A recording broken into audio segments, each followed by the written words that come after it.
Hey guys, welcome back to another episode. My name is Mabi, and today I want to talk about Rogue Legacy 2.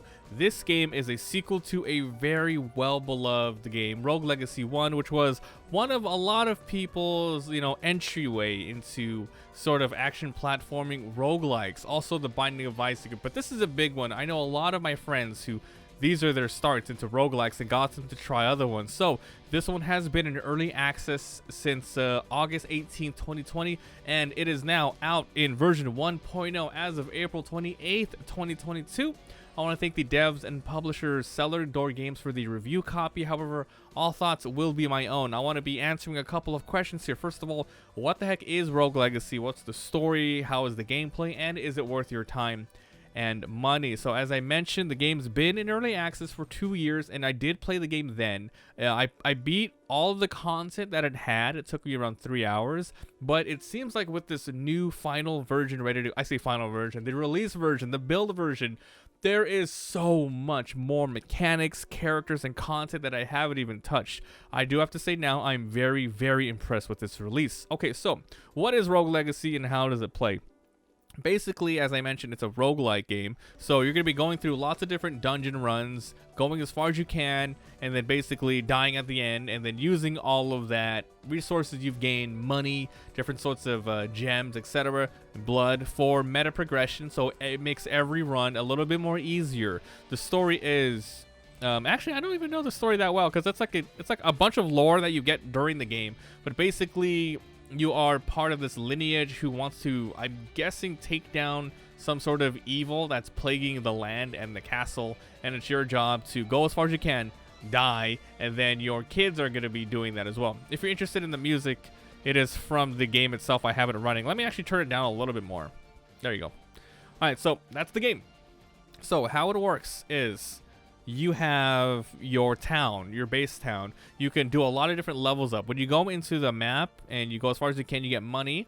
It's used to unlock more classes, and all the classes are very different. You have swordsmen, mages, valkyries, the basic stuff, rangers, and then you get more of the crazier ones, like a duelist or even chefs, and they all have lots of different sort of abilities, pros and cons, different base stats, more health for the berserkers, etc. Mages, more, mana, and different abilities like mana leeching for all that stuff. So besides choosing just the class every single time you die and you restart, you choose from a couple different classes and more depending on everything else you've unlocked. You also get different perks. Now these are good and bad perks. Maybe you get a black and white, so your character is colorblind, so that's it, you're just colorblind, but you do get extra gold for that. It's not just a random perk you get.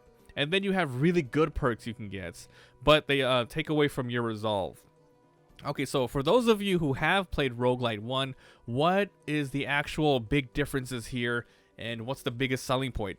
And I have to say, there is way, way too much to explain that's different from the first game. First of all, I guess I'll talk about some of the basics. The gameplay is very smooth, extremely smooth. You would not believe how many different action roguelikes I play that are just terrible with controls. Very clunky, slow, very restricting. In this game, it's, every character has their sort of different movements and attacks, but, it's the small quality of life things that just make the gameplay much more cool, much more better, and movements. Like, you got dashes, you have jump dashes, you have bouncing off of enemies to replenish your dashes, you can move cancel, you can dash cancel, you can attack cancel, you can attack up or down depending on your weapon. There's a lot here, so it's like, I don't even know, it's like extreme quality. Like, this is the staple. If you want to have anyone play action roguelikes, I would have said, hey, play Rogue Legacy 1. I will still say play that, it's a classic. But this is just everything and more. It's accessible too. They have a sort of thing in the menu called house rules where you can, turn down enemies' attacks or increase their health. You can go up and down, but I would say leave it at the default because the game is supposed to be that way. You start off with level 1, and as you unlock more runes, more different armors, get more leveling up for each of your classes, you get stronger and stronger. And that's part of this game. Like, they've done it so well here. where, yeah, you're kind of strong at the beginning, and as long as you don't get hit, you can go really far on the very first couple of runs. And you know, the game doesn't intend you to do that. This is meant for people to go like, maybe you reach the first boss and you die, but if you're really good, you can get through the first like 2 bosses before you get like crazy level ups, right?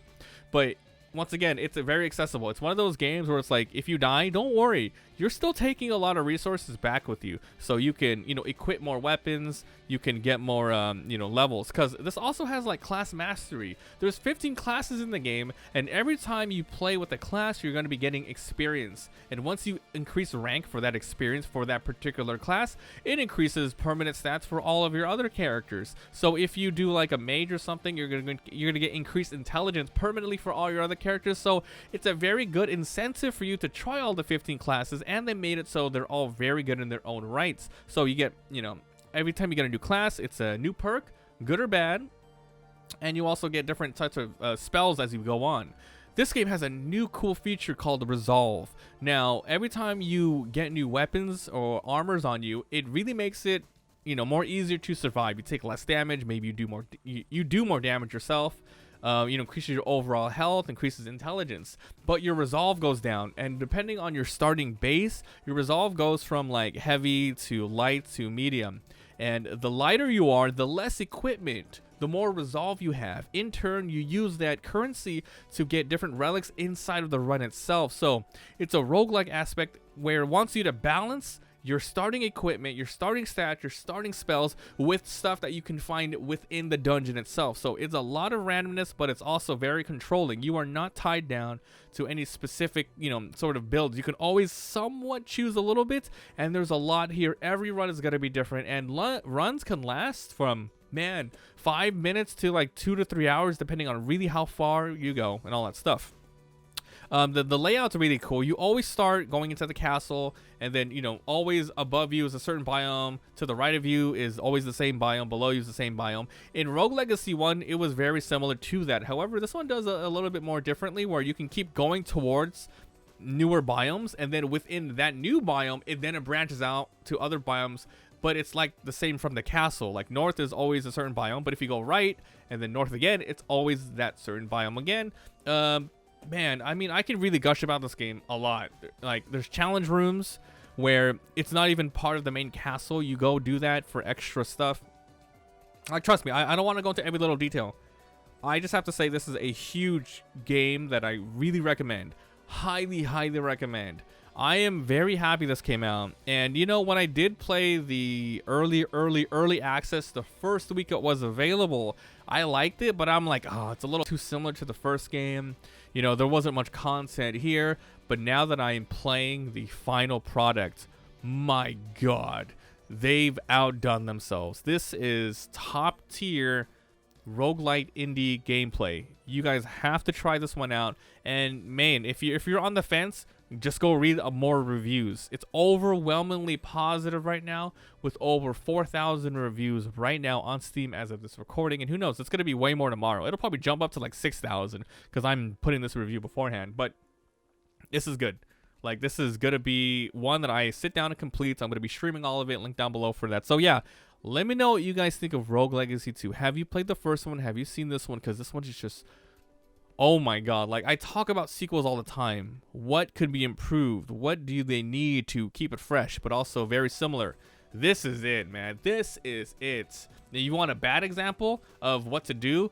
Darkest Dungeon 1 to Darkest Dungeon 2. Completely almost new genre, right? It's not the same kind of gameplay. Here, it's what you want, but way more. And I do have to say, enemies and boss fights are really good. Like, the graphics are amazing, and the boss fights, oh, it is very cool. So I'll be leaving you guys with a couple of boss fights I did, and I'll be uploading the whole thing on my Let's Play channel, link down below. Please come by Twitch, because I'm going to be doing tons and tons of hours. I would like to see you guys there. Thanks for watching, and I'll see you guys next time. Bye. Estuary, Lamech, the first spell sword. Yeah, spell sword is nuts.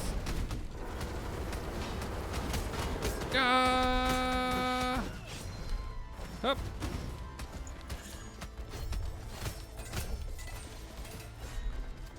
Oh. Ah.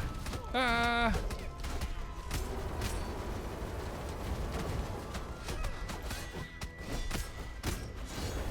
Damn, he's good.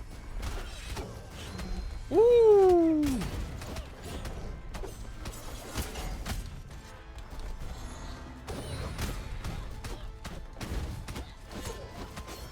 Wrong move.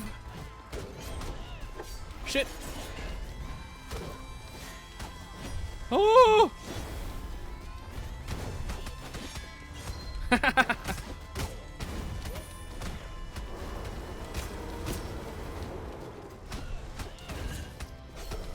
What the fuck? What happened? Phase 2? Why did it freeze like that? It caused me to get hit. That was bullshit what just happened.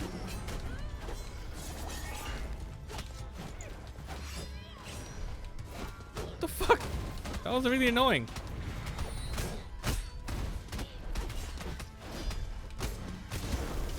You cocksucker.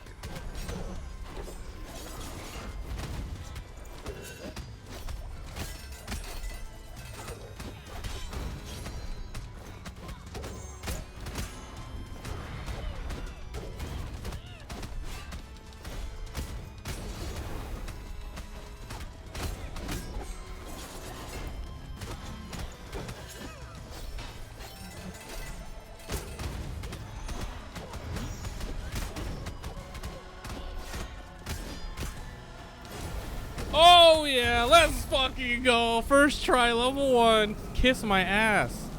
Woo!